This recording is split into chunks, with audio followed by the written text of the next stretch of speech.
So the intro music is playing, and I take a sip of my coffee, and I went like, "Ooh, I forgot to put sugar in it." And yes, I take sugar in my coffee, but that's not a way to start a broadcast. Good morning, everyone. This is Coffee and Headlines. Welcome back. Today is Wednesday, October 7th, Hump Day. Hump Day, they call it. And this is our daily get-together live on Facebook, 10:30 in the morning, where we share headlines, comments, ideas, stories, anything that helps us have a more interesting, more fulfilling, more wonderful, more inspiring life here in Puerto Vallarta, in sunny Puerto Vallarta. If you're new to the if you're new to the broadcast, see, it started. Might as well jump. Yes. Eddie Van Halen. Oh, that was so sad. Yes, we lost Eddie Van Halen. What a crush I used to have on him when I was in college, because he was young and I was young and he had long hair and I had long hair too. But anyway, let me not get ahead of myself. It is always great to see everybody that joins us. If you are new, don't be shy. We're pretty rowdy, but we're lots of fun. Let us know that you're new by writing the word new in your comments, and we'll be sure to give you a proper welcome.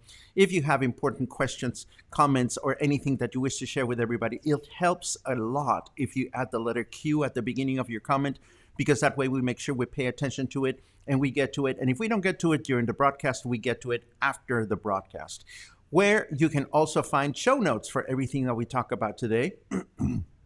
And today we have all kinds of wonderful things.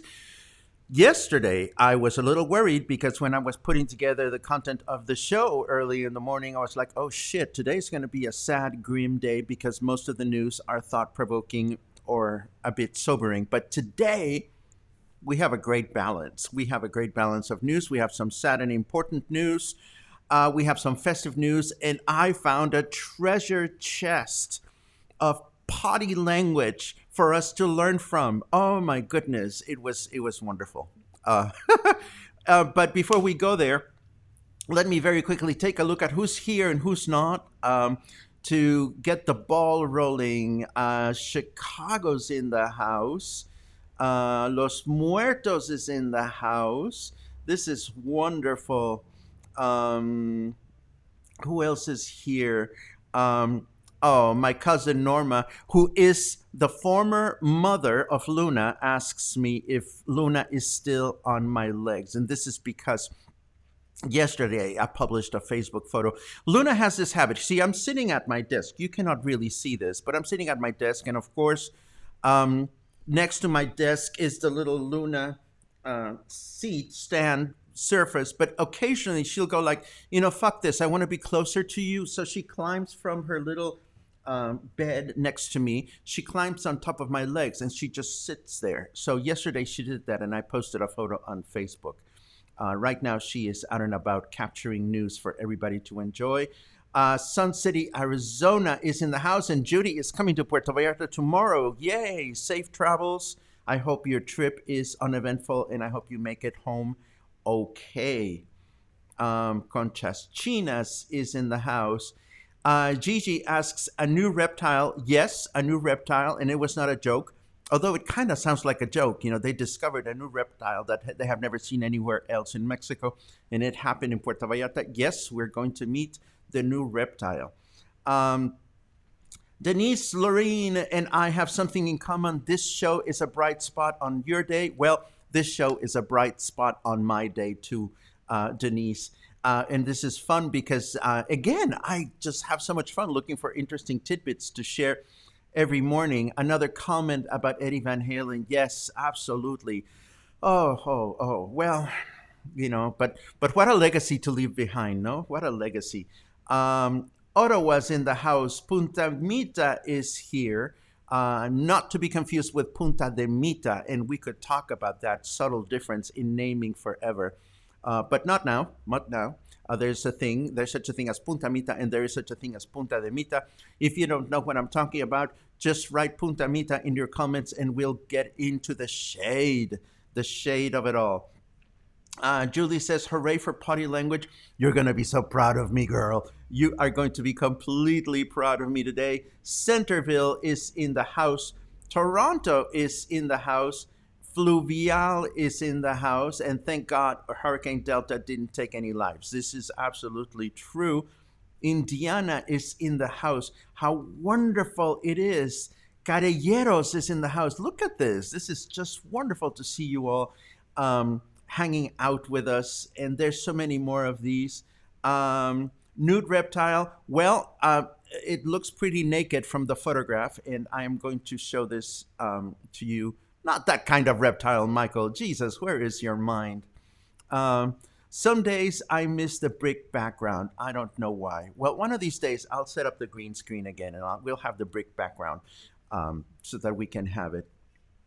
Let's see what else. Oh, Punta. Oh, okay. So we have Punta Mita in the house, and we have Punta de Mita in the house. I tell you, subtle difference, but an important one. Anyhow, let us get started because we have all kinds of goodies to share today. Let me start by setting up my first news item, and it's ready. So see, you have questions about Punta Mita. Okay. The shade of Punta Mita. We'll get to that tomorrow. Maybe. Yes, yeah, it's shady, but let's not go there right now. Let's go into the news, because the sooner we get through the real serious news, the sooner we'll get to some of the lively news, and there's some really funny ones today. So let's go. Bam.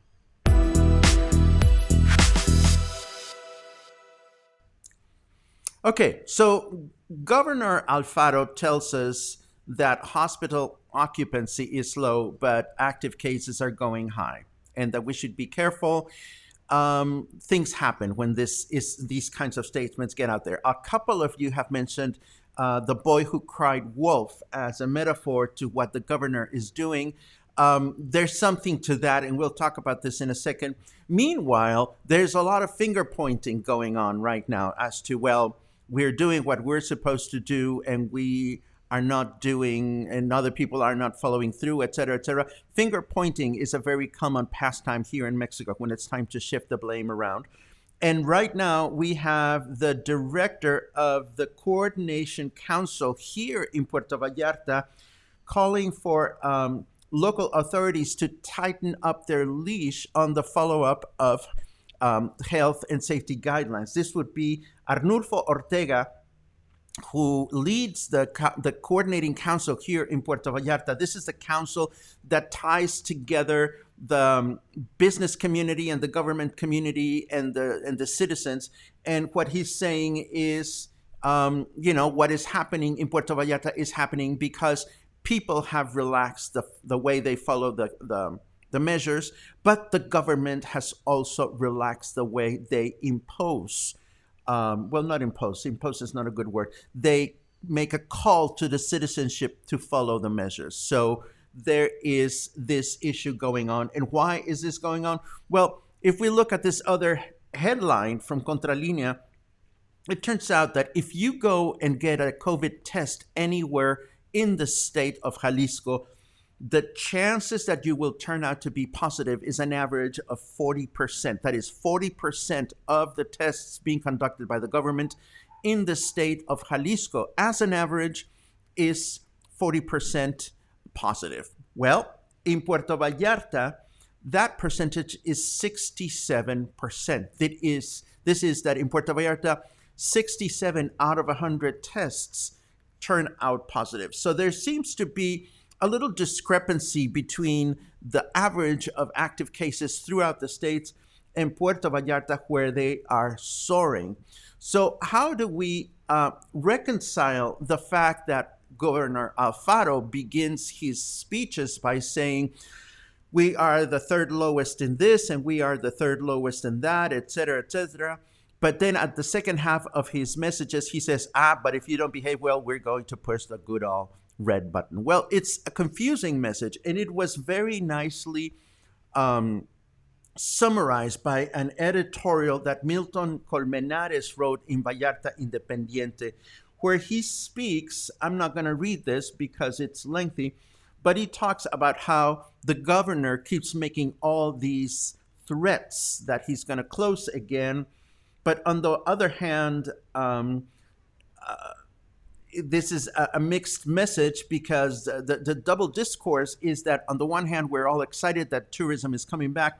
On the other hand, he speaks very eloquently about the passivity or the reluctance of local government, including our mayor, to follow the guidelines. I saw a video of the mayor giving out despensas this morning or having some celebration of this, that, and the other, and it was broadcast live on Facebook. And he was standing in line next to some dignitaries or representatives of his government. I don't know who they were. All I know is that they were standing next to one another in this video. So it seems odd to me that even our own our own mayor, cannot safe distance when he's doing his official business. Anyhow, it is a complicated time. It is a complicated time, and it's one of those things that I thought I would share with you because, these statements that that the governor makes move the ground in positive ways and also adverse ways. Bottom line continues to be the same. We know what to do. We know how to do it. We know how to take care of ourselves. We know how to take care of those around us. So let's just do it. Moving on with COVID news. It turns out that Hugo Lopez-Gatell and his team shifted the methodology as to how they track the numbers. And what they did is they added to their statistics, for whatever reason, the numbers of patients who have died who were not confirmed to have had COVID-19, but due to medical and disease circumstances, it is pretty clear that they should be included in the equation. So the methodology of tracking got adjusted. A number of newspapers started saying that it turns out, there's more deaths than reported before.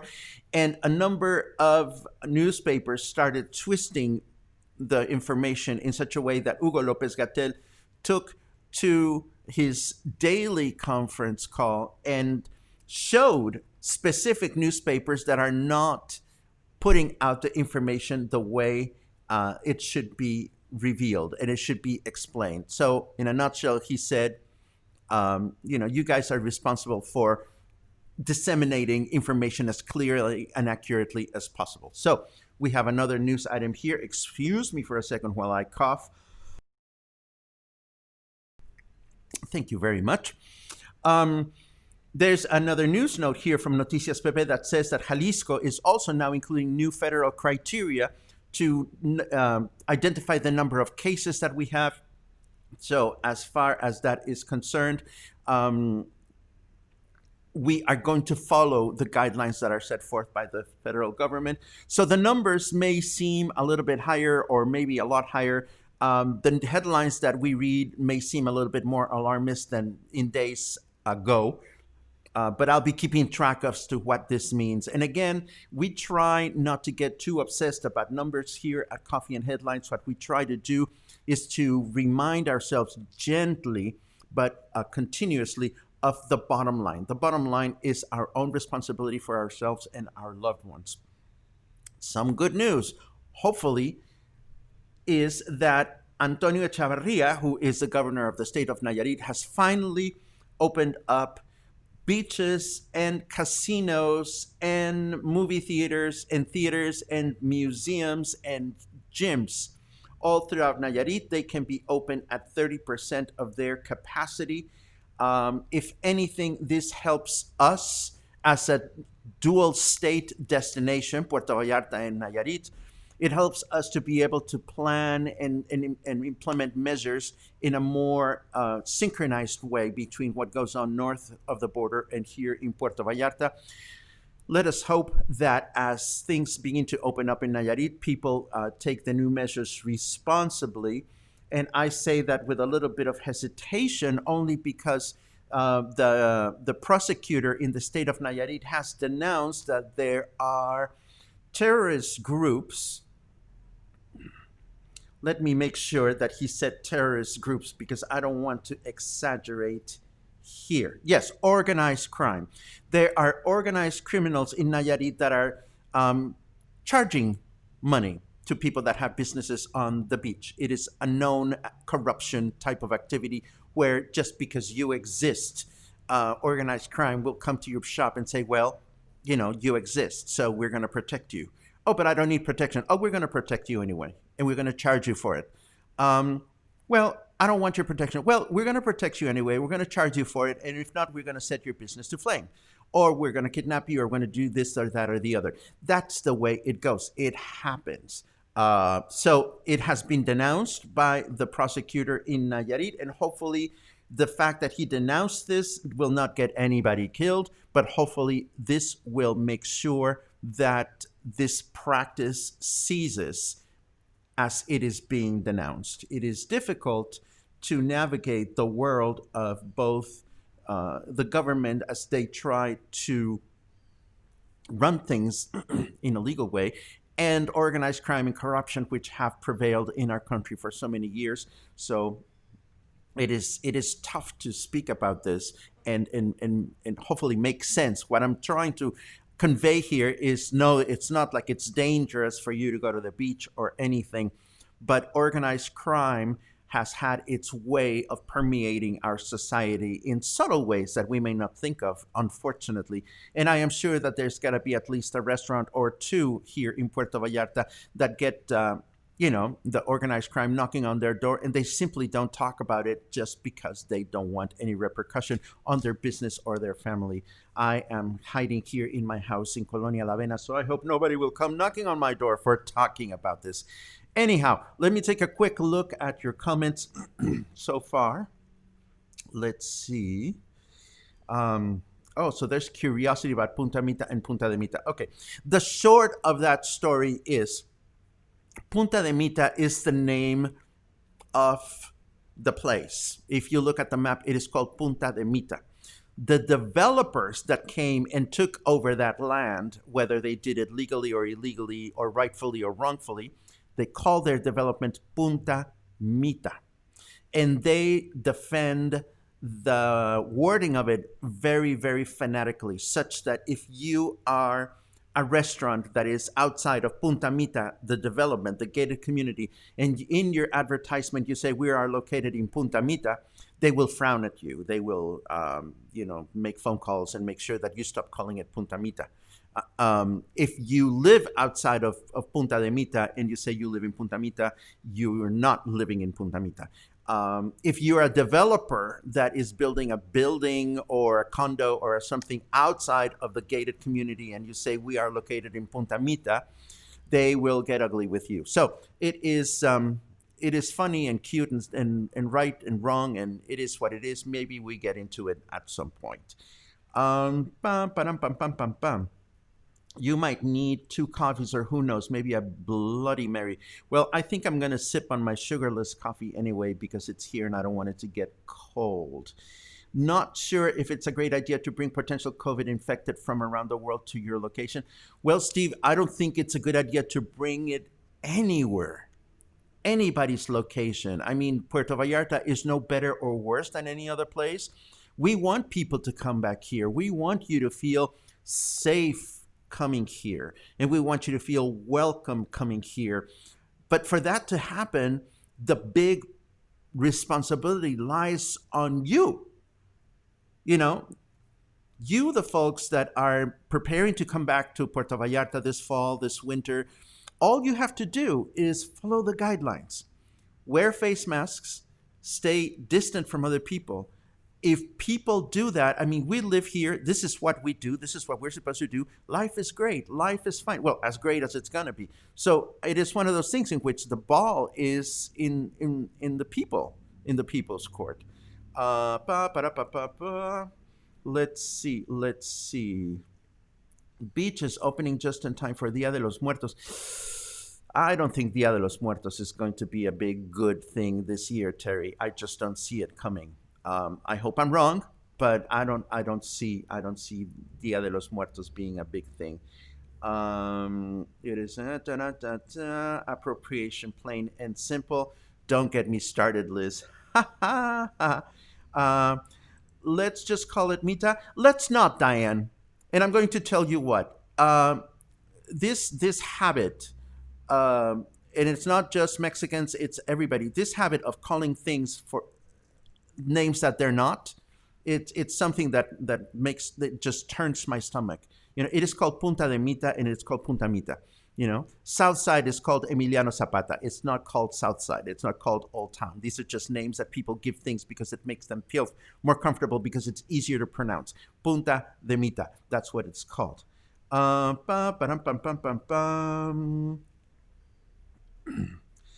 That's a very good question, Mark. Anyhow, any word on Cancun? I couldn't tell you, John, because this is about Puerto Vallarta. I haven't heard anything from Cancun. Are you looking for anything specific?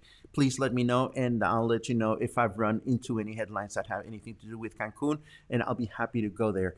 Anyhow, let me move on with some other news because we have more news.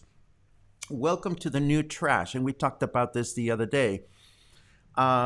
Now they're finding a bunch of face masks in beaches here in Puerto Vallarta, along with other destinations. How sad it is that we reach the beach and we're wearing our face mask, and then we leave it behind. And this is something that is happening increasingly, and hopefully it'll stop happening at some point. I don't know. Let's take a look at the weather so that we can move into some more jolly things. Let's do it. Boom.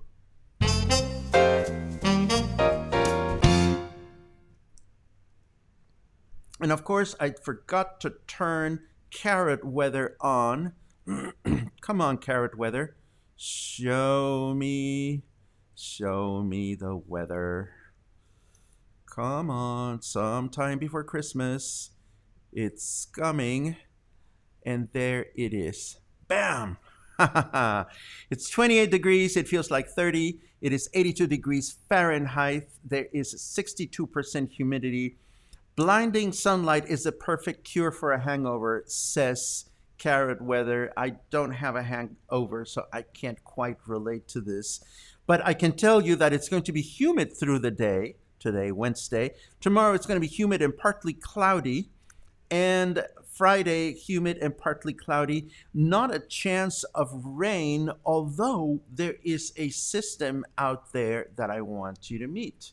Let's take a look at this. There's a new system called Norbert.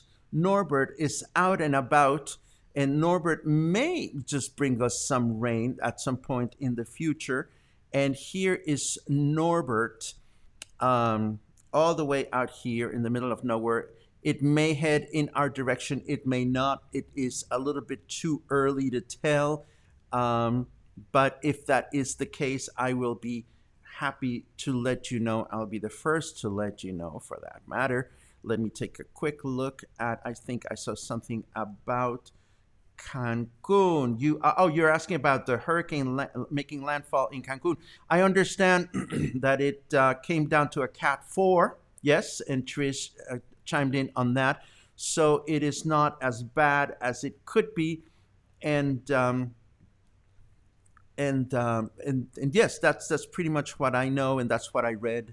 I'm sorry if I don't read more thoroughly the news that come from elsewhere, but we are here talking about Puerto Vallarta for the most part. Sometimes we bring in other news, so that is what it is.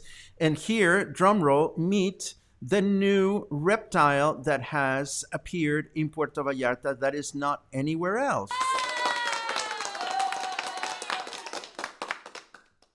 A turtle. It was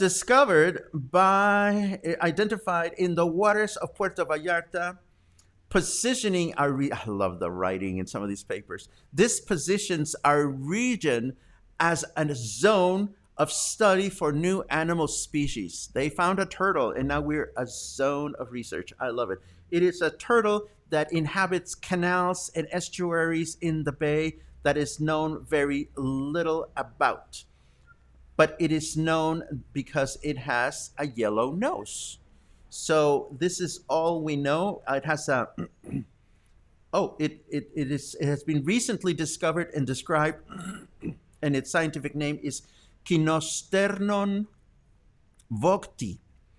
And I don't know exactly how they came up with that name, but that is the scientific name of this new species that is here. And I am sorry, I have to take a selfish break because my dear cousin Norma is in the house, and my sister is in the house. Queridas, las amo a las dos, las quiero a las dos.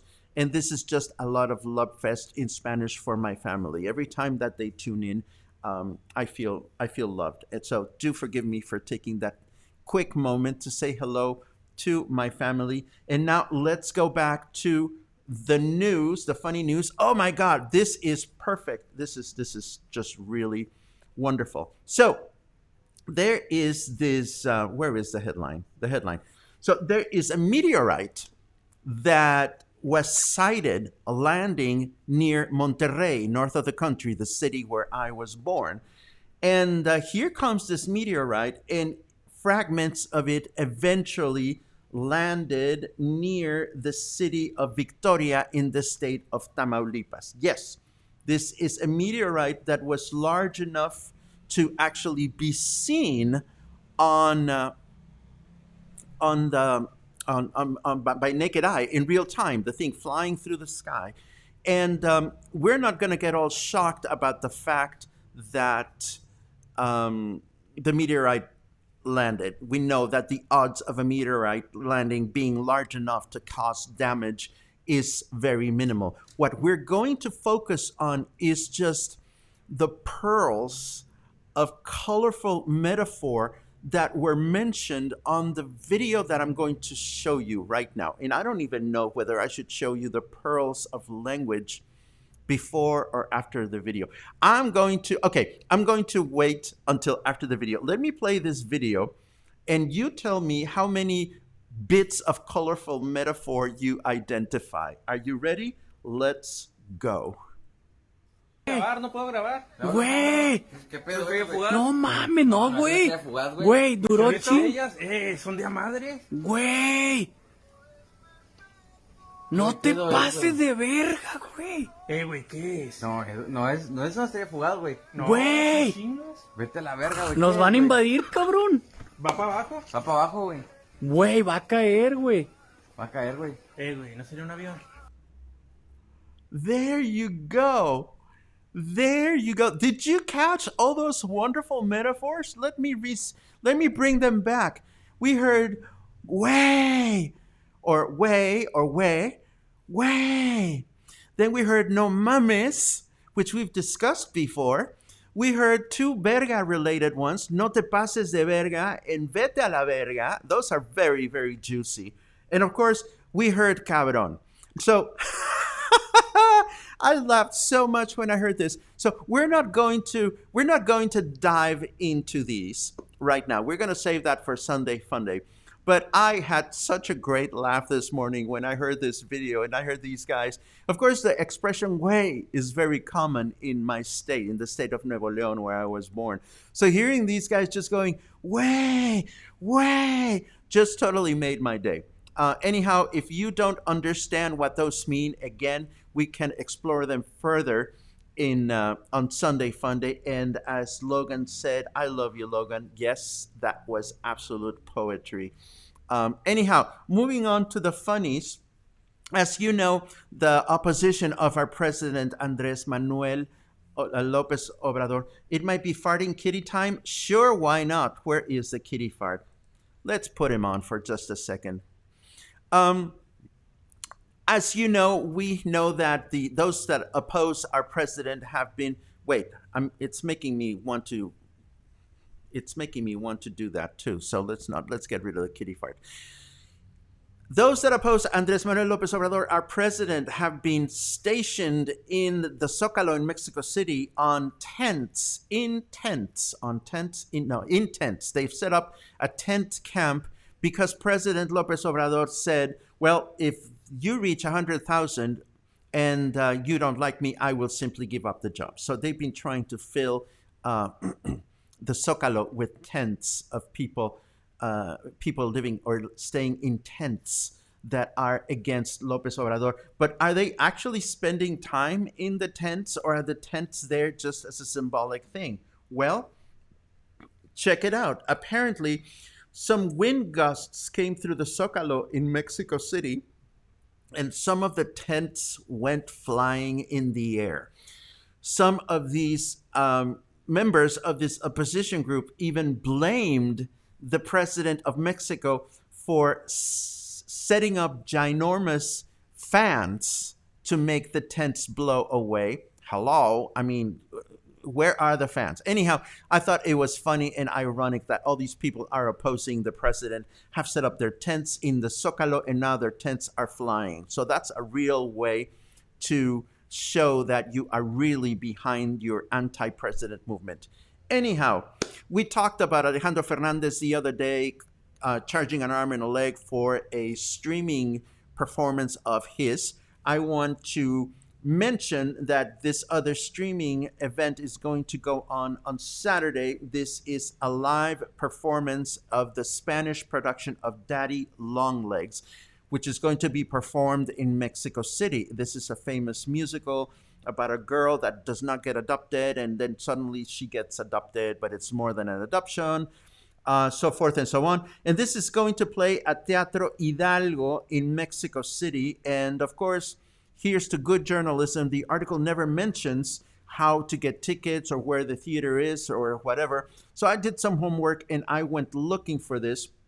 And tickets for this are available on Ticketmaster, and it is 288 pesos to watch this live. Now, I don't know that many of us or many of you English-speaking folk are going to go and tune in to Daddy Longlegs in Spanish, but I thought to bring this on simply because it is an interesting difference in pricing between the Alejandro Fernandez Big To Do and a theater performance that is going to be offered live with live musicians and live actors, etc., etc.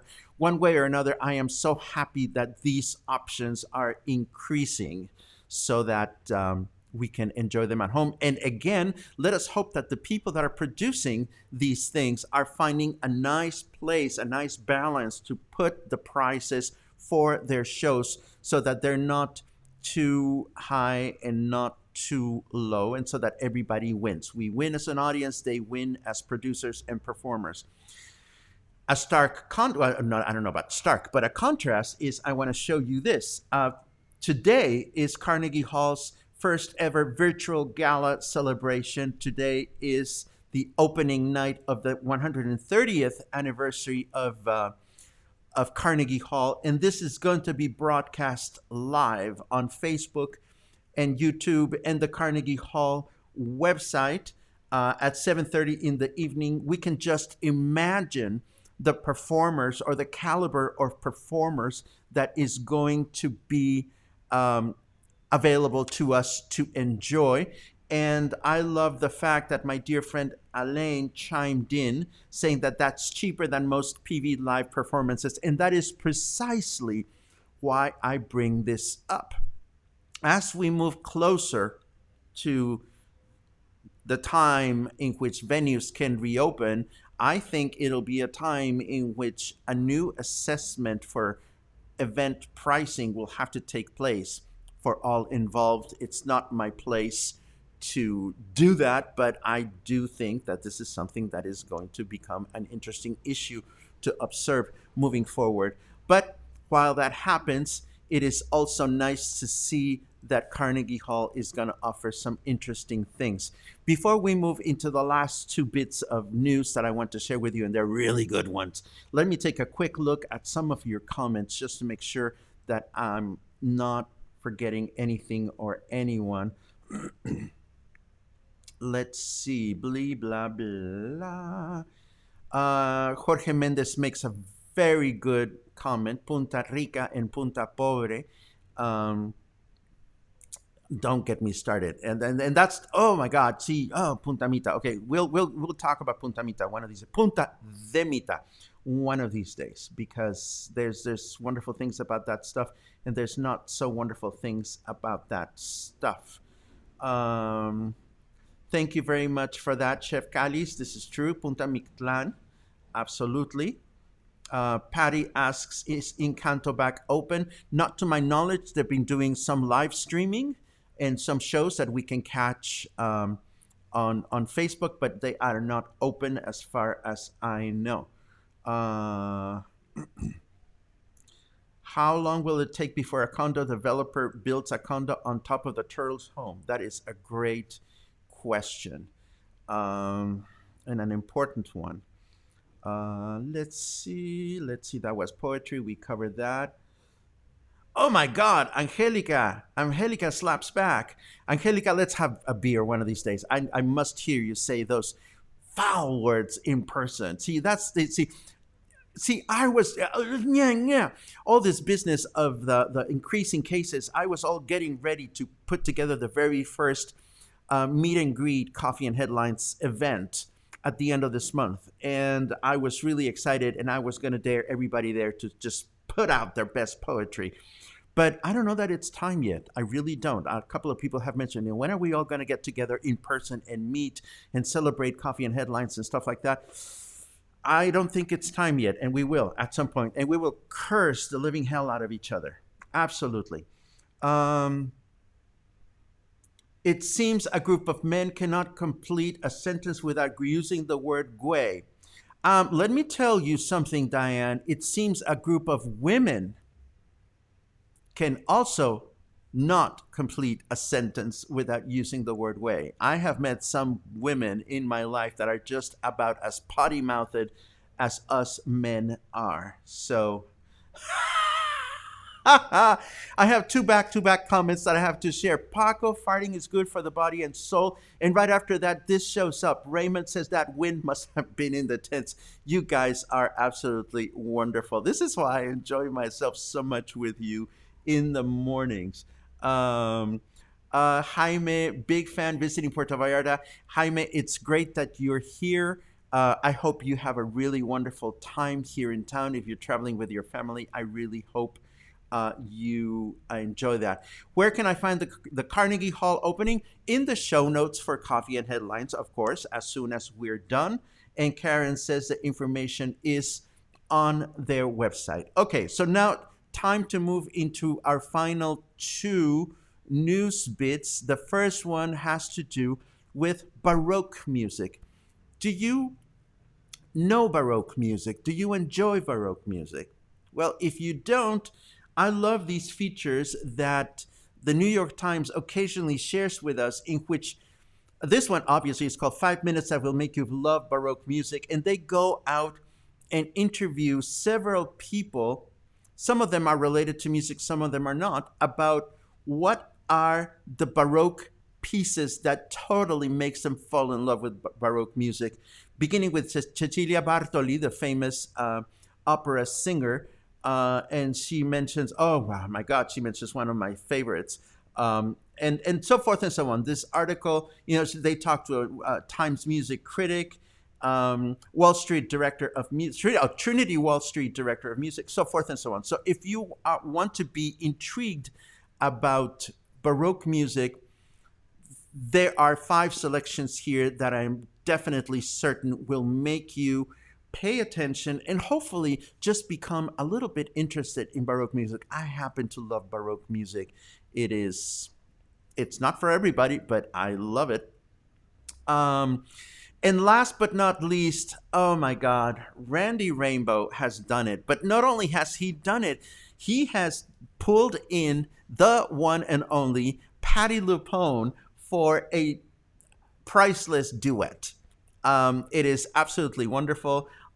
They become the new moderators of the presidential debate, and halfway through the video, they break into song, and it is just incredibly imaginative. Whether you are a pro-Trump or an anti-Trump, that doesn't matter. What matters here is just the imagination of these people to come up with such wonderful material. Anyhow, this is Coffee and Headlines for today. Let me just take a quick look at some of your final colorful metaphors. Michal says we can potty mouth with the best of them. Absolutely. It is liberation. Absolutely, Denise. It is liberation. And we will potty mouth all the way whenever we get together. As Jorge very accurately puts it, sin pelos en la lengua, without hair in our tongues, which means we will just go there and do it. Some suggestions of things. And Rita has already seen the Randy and Patty, and it is an instant classic. I will agree with you. And with that thought in mind, we are going to wrap this up. We survived Hump Day, another great day, and I thank you, as always, for keeping me company, for keeping me inspired, and for keeping me alert for things that are important to all of us. As always, I wish you a wonderful day. Please stay happy, stay kind, stay healthy, stay patient. Curse the hell out of someone, even if you're alone. Just say the words. Let them fall off your mouth.